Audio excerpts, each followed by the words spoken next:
What's up guys, Eric here for vlog number 4.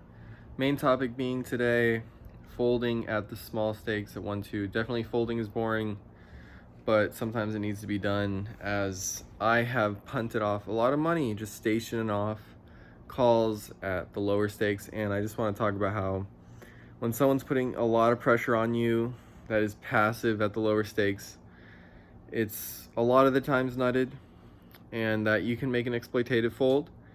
And I'm going to show you some hands where I definitely donkey off some chips because I had a great hand and we're playing 1-2 and I just call. And that's usually how a lot of people think, but I just want to show this video to show that it's not always the case. Most likely it's not the case because of the fact that it's just they aren't bluffing enough at the smaller stakes. And when someone shows you that they really love their hand, especially if they're playing passive, I think you can overfold a lot. And I definitely did not do that. I still don't do that when I play poker.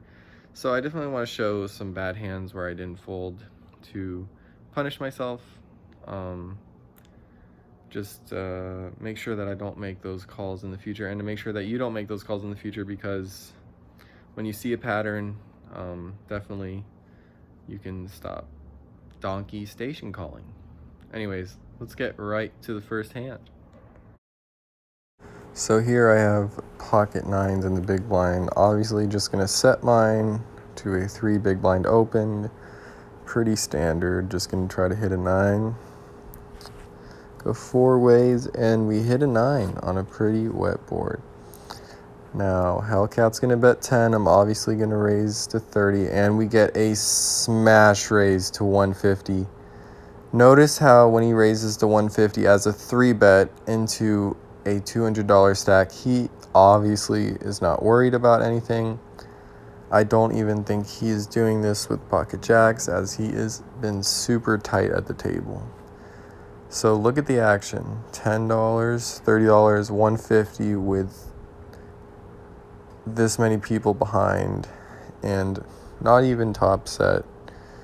I'm getting an okay price, but obviously, I mean, I don't think I'm good here, but I have such a good hand and I just side call, right? And then I get shown queen 10. So definitely a big point in that hand is that it goes early position 10, me early position 30, and then him coming back over the top 150, even though Semper Fi is there for 243 and he's got to get through all these people. I mean, it's just, he's a nit. He is a super nit, so it was obvious fold there, but I was getting a price and I didn't fold. So in the next hand, I used the word polarize, and polarize means they either have a super strong hand or a really big bluff, and they are trying to get you off your hand. So I just wanted to explain that for any new people here that are new to poker. It's either the nuts or nothing. So here I have pocket 7s in the big blind. It's going to end up folding it around me, and I want to play a bigger pot with a pair. So I'm going to raise it to 625. Out of position, maybe could have gone bigger, but I wanted him to call to set mine, and I flop a set 7-10 jack. Definitely should be making a bigger bet to target his limping range, like jack 10, jack queen, and co-jack. Ace jack, I'm not sure he limps with, but I should be betting bigger, maybe even pot. But at the time I thought I just want to keep him in there since it seemed like he didn't have a lot, but he raises. And I think this is a good spot to 3-bet. I get value from jack 10, which is limping, jack queen, and maybe even co-jack. I don't think ace jack, but maybe. So I definitely should be raising here, right? I mean, slam dunk, make it 50. I have a set. I definitely should be doing that. But for some reason, I play passive, and this is part of me showing you guys this, so I stopped playing passive. But anyways, I'm just going to call, which is a bad play, very bad play. I need to get value from a lot of jack X and random 2 pairs like 7-10 and 10 jack. as he will definitely continue with that. But I just make the call and I get a bad turn. The 5 of diamonds, and I check, and he's gonna polarize here, betting 34 into 45, and I'm just gonna hope to boat up here and make the call. And I'm gonna check it over to him, and he's gonna poll again. He's gonna polarize to 86 bucks. Now, how thin is he going with Jack 10 and maybe Ace 10 with the Ace of diamonds? Ace 7 with the Ace of diamonds. I mean, I lose to flushes, I lose to straights. I think it's just, how often at the 1-2 stakes do you see it go raise on the flop, polarized turn, and then polarized river as a bluff? It's just, I don't see on this board him turning an Ace X hand into a value bet, as people don't value bet enough at the lower stakes. Like, I don't see him taking Ace 10 or Ace Jack for this line, and the fact that that diamond came in, I don't know if I can make this call because I haven't seen him polarize like this, and I definitely want to call. I mean, I have a set.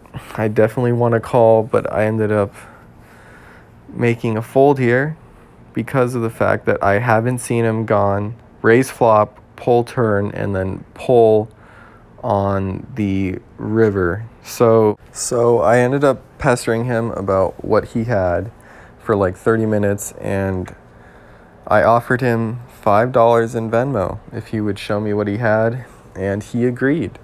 So he flopped the absolute joint on me, and it goes to show, I mean, he's not a super aggressive player. He's a little passive, but when he goes raise on the flop and then polarize on the turn and then polarize on the river, meaning nuts or air, I don't think that a lot of 1-2 stakes players are polarizing enough as bluffs.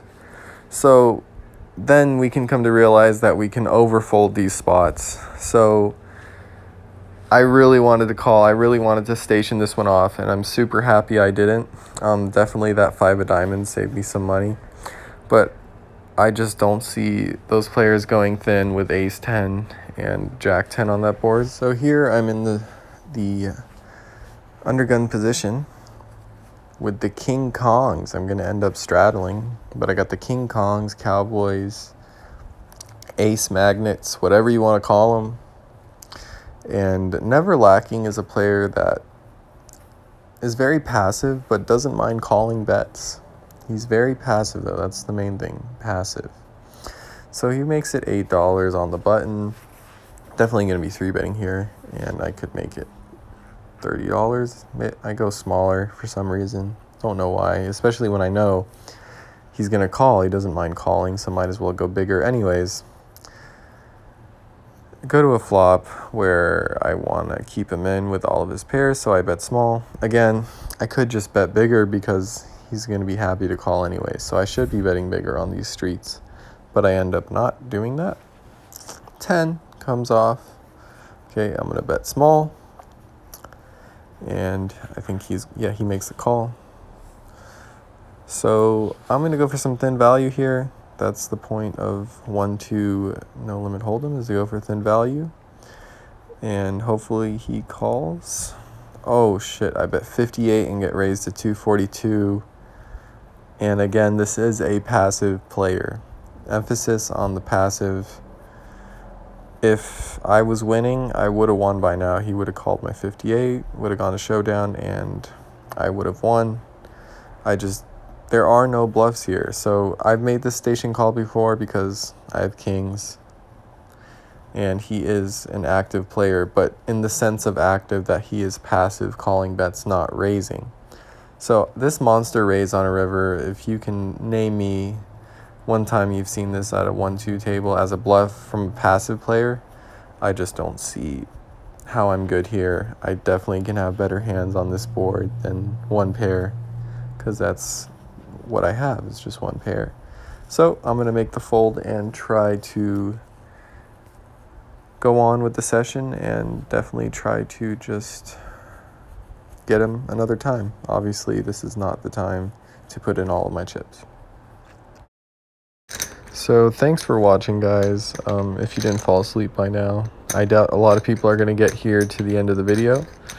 But if you did, leave a comment, leave a like if you enjoyed, or any feedback you have, anything you would like to add to any hands. I'm always open to criticism and always open to different mindsets. Don't really want to be closed-minded in the game of poker because I don't want to be flawed in my thinking. Anyways, I hope you enjoyed, and I'll see you in the next one.